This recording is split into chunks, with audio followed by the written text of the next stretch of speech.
मुझे पूरे विश्वास से लग रहा है कि निश्चित रूप से मैं इस चुनाव में 5 लाख से ज्यादा वोटों से जीतूंगा। तो मैंने यह तय किया है कि जातीयवाद को घर से हटा लो। मैं जातिवाद नहीं करूंगा, सांप्रदायिकता नहीं करूंगा, सबका साथ, सबका विकास, सबका प्रयास, ये जो मोदी जी ने कहा उसी के अनुसार चलूंगा। मुझे ये चिंता नहीं है कि मेरे लड़कों को रोजगार कैसे मिले। मेरा कोई लड़का राजनीति में नहीं है।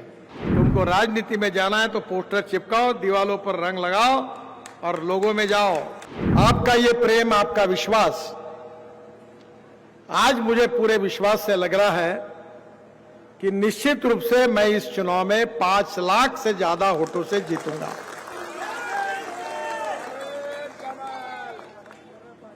इस शहर में मेरी स्मृतियां हैं। इसी बस्ती में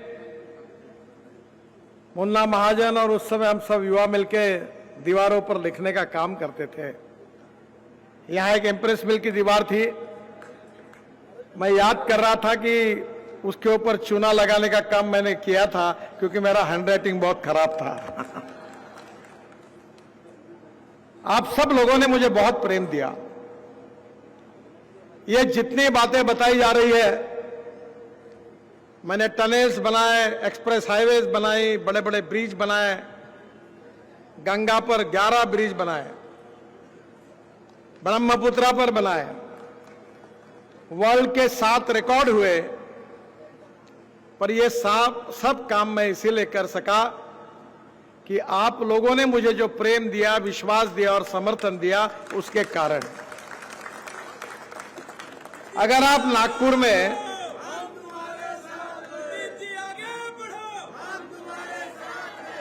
अगर मैं नागपुर में अगर लोकसभा चुनाव नहीं जीतता तो मैं मंत्री नहीं बनता, और मंत्री नहीं बनता तो आपके लिए काम कहां से करता। तो जो मैंने कुछ काम किया है उसका श्रेय मेरे सामने बैठे हुए सभी कार्यकर्ता भाई और बहनों को है, नागपुर की जनता को है।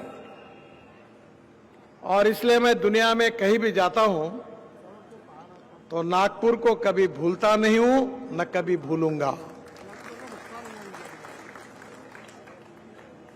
10 साल में इस क्षेत्र में जो काम मेरे द्वारा हुआ है, पहली बार चुनाव के लिए जनता को हिसाब देने के लिए वो उसकी टोटल की गई, तो पहली बार मुझे ध्यान में आया कि इस 10 साल में मैंने 10 लाख करोड़, 1 लाख करोड़ से ज्यादा काम नागपुर लोकसभा क्षेत्र में किया। 1 लाख करोड़। पर आपके आशीर्वाद से 1 लाख करोड़ ये तो न्यूज़रील है, अभी तो असली फिल्म शुरू होना,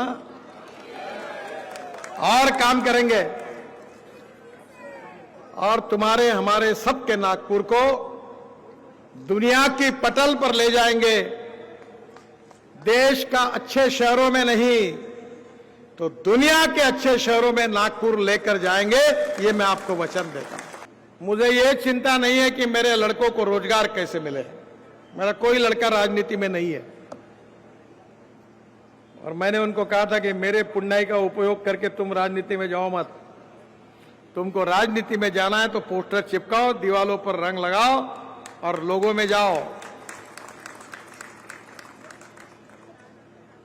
मेरी विरासत, मैंने किया हुआ काम, अगर इसके ऊपर किसी का अधिकार है तो भारतीय जनता पार्टी के कार्यकर्ताओं का अधिकार है, वो मेरे वारसदार। मैंने ये तय किया है कि जातीयवाद को घर से हटा लो। नागपुर शहर मेरा परिवार है, आप सब मेरे हैं और मैं आपका हूं। मेरे यहां कोई भी कैंसर, हार्ट का रुग्ण हो, कोई दिव्यांग हो, मेरी मां ने मुझे बताया था कि तुम इनकी सेवा करते रहो, तुमको कोई कमी नहीं होगी। परसों मैंने करीब 90 इलेक्ट्रिक पर चलने वाली ट्राइसिकल दिव्यांगों को दी। जब मैं उनके पास गुलाब का फूल दे रहा था, उनके आंखों में आंसू थे। 350 लोगों को पैर लगा के दिए। वो फुटबॉल खेलने लगे, बुलेट चलाने लगे। मैंने मन में कहा कि सब कुछ मिल गया। जात पंथ धर्म भाषा चाहे दुनिया कुछ भी कहे, जिसको देना है वोट दे। एक आदि के नाराज होगी तो कोई बात नहीं, पर मैं जातिवाद नहीं करूंगा, सांप्रदायिकता नहीं करूंगा। सबका साथ, सबका विकास, सबका प्रयास, ये जो मोदी जी ने कहा उसी के अनुसार चलूंगा। और कवाड़ी जी, मैं आपको विश्वास देना चाहता हूं कि बाबा साहब अंबेडकर जी ने दिया हुआ संविधान हमारा आत्मा है। इस समाज से छुआछूत, अस्पृश्यता, जातीयता समूल नष्ट करके समाज में समता, ममता, सोशल इक्वालिटी प्रस्तापित करना ही हमारा जीवन मिशन है। It is a part of life conviction, no compromise. संविधान बदलने का सवाल ही नहीं उठता। यह अपप्रचार किया जाता है कि जिन लोगों ने 80 बार इमरजेंसी के समय संविधान को तोड़ने का काम किया, वो हमारे बारे में अपप्रचार करते हैं कि ये संविधान तोड़ेंगे, आरक्षण को रद्द करेंगे। जब लोगों को कन्विंस नहीं कर सकते तो कंफ्यूज करने की कोशिश करते हैं। आप बिल्कुल चिंता मत करिए। मैं ये मानता हूं कि कोई भी व्यक्ति उसकी जात, पंथ, धर्म, भाषा, सेक्स और पार्टी के कारण बड़ा नहीं होता। वो व्यक्ति उसके कार्य, कर्तृत्व और गुणवत्ता से बड़ा होता है।